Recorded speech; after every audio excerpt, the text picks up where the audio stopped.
My fiancé refuses to ask my dad for permission to marry me because he thinks the tradition is outdated and sexist, and now my entire family is threatening to cut us off and boycott our wedding. I've been with my boyfriend, 25M, for 3 years.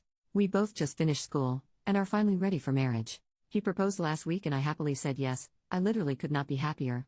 I love him and I just know he is going to be an awesome dad someday, and I'm genuinely excited for life with him.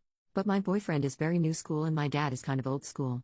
My dad, 48M, was beyond mad that my boyfriend did not ask my dad for my hand before proposing.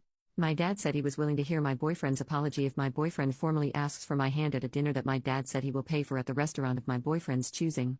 My dad feels like he is being very accommodating. He will bring my boyfriend's favorite wine to celebrate. I spoke to my boyfriend last night and he just won't budge. He says doesn't believe in that tradition.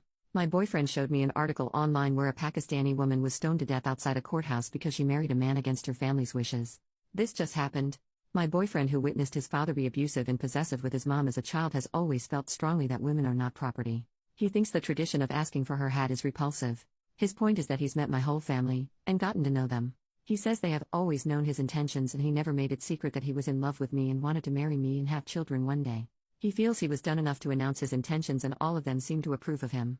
He says that at this point he only needs my approval to marry him and nobody else's. So yesterday my mom told me that my dad, who is not even speaking to me because I won't put my foot down with my boyfriend, is calling the whole family and telling them to not attend my wedding. My mom says that my boyfriend is the one treating me like property by not letting me have a say in his decision to not observe a tradition that my 2 older sisters' husbands observed. I told my mother that I understand where my boyfriend is coming from and that I have decided to do away with the tradition of him asking for my hand. So my mother is obviously mad and said that I should be ready for serious consequences. I asked her what and she would not say. But from talking to my sister, she said that they would blackball us from all family gatherings. My 2 sisters and my mom have told me my boyfriend is being selfish. The wedding is set for August 9th, and now I'm actually worried that nobody in my family will attend my wedding because of this small thing. I don't know what to do. Added to add, I'm getting some comments about my boyfriend asking for my parents' blessing instead of permission or hand. I just can't see the difference. There might be one, but I don't see it. Is there a big difference? Relevant comments. OP, first I want to say thanks for the congrats and comments. I was just thinking as I read some comments here. One comment said that my parents should not have staged the boycott either way. So maybe the boycott signals something more than just my father wanting to be included in some way.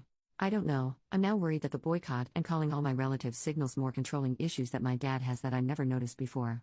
My 2 older sisters had no problems with their wedding because they did everything the way my dad liked. So, I'm scared now that maybe my boyfriend is right, that it's not just a tradition.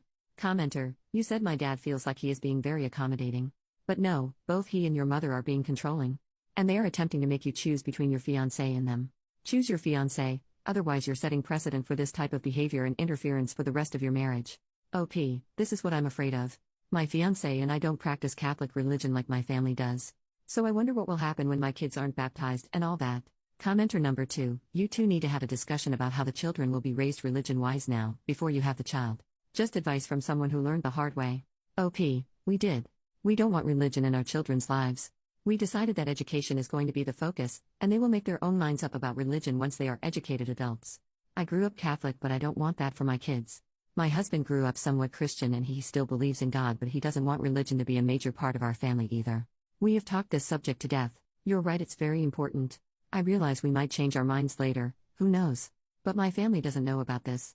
I have a feeling after this boycott that my parents will stage another one when they find out we won't be Catholic. Update, 2 years later. Hi everyone, it's been a couple years since my post, so I guess I owe you an update. The wedding went on as planned. My parents stuck to their guns and boycotted. One of my 2 sisters attended and is now happily blacklisted from our family. Nobody else from my entire family showed up, including my 2 brothers. The wedding was a little unconventional. My sister walked my husband down the aisle and then his sister walked me down the aisle. I wanted this because my sister-in-law actually introduced us and helped me get my first date with him. There was no question about who gives away the bride or even about objections. It was normal other than that. There has been no contact between me and my family, other than my one sister. My mother has made it a point to send me a card every time that they have a family gathering for holidays or birthdays at their house, just to let me know that my father says I'm not invited. I get one almost every month. I don't even read them anymore, I just toss them. I know why they keep sending them because I've made no effort to contact them and I live over 3 hours away, so it's not like I will run into them by accident. The reason I came back to post this here is because some people here made a prediction that came true, that they would come crawling back when we had children. I am now expecting our first child, a baby girl, and we're so excited. She will be the first grandchild for my parents. My parents found out about the pregnancy a few months ago through a family friend. They didn't waste any time in making demands, not requests, demands. My boyfriend and I are not religious, but I had a Catholic upbringing. I don't practice at all by choice. My mother called me back in April telling me that my father wanted our daughter's middle name to be his mother's first name. I said no. My father was listening in on speaker, so I went ahead and told them that they were officially uninvited from all birthdays, graduations, and any other important dates in her life. My father called me half an hour later crying and begging me to come stay with them for the birth so my mother could care for me. I said a hard no. He also said that he had already made arrangements for his priest to baptize her at his church, but that I needed to agree to naming her after his mother if I wanted this to happen. He said he'd already planned a big celebration for the birth and the baptism that he was paying for. I said no to all of it. He went from meekly trying to sweet-talk me to raising his voice at me, and I hung up. He called a couple of more times to apologize for losing his temper and again begged me to reconsider giving birth at a hospital near them so they could visit us. He denied having any knowledge of my mother sending me cards to uninvite us to any family functions and even said that he specifically asked her to invite us, but he was told I declined every time. He lets my mom do the dirty work so he can later hide behind her and deny he had any knowledge. He's done this since I was a little girl. He does this every time he wants to drop the hammer on somebody but be the good cop also. He'll never change. He denied having any knowledge of why anybody in the family missed my wedding. I told him our daughter would not be baptized, or Catholic at all, no offense to Catholics. I told him he was too manipulative and controlling and I didn't want my daughter exposed to that. He's too toxic and just venomous. Coincidentally, the day and for several days after that phone call I got tons of calls and emails from my brothers, their wives, my sister, and all my aunts. They all wanted to apologize for missing my wedding, and all had specific excuses, and wanted to make plans to be there for my daughter's birth. I banned them all from her life until she's old enough to decide for herself to let them in. My husband was a little surprised and not sure about banning everybody forever. He's more leaning towards supervised visits if they want to drive to us. My dad has been calling him like crazy, but we are a united front. My husband is deferring to me but giving me ideas as to how I can give a little if I decide to. But with my family there's no giving a little. They want it all. So for now, they're all banned. I will reconsider when the youngest of our children turns 18. For now my dad will have to settle for sucking up to my husband while I stick to my guns. Unlike him, I don't mind owning my decisions even if it means I'm bad cop. I'm not ready to give up a relatively drama-free, stress-free life to allow my dad and all his sheep back into our lives. Relevant comments. Downvoted commenter, he should have just done such a small task and asked, like to make peace, geez, I mean really pushing your family away for such a stupid reason. On their side and yours. OP, but that's the thing.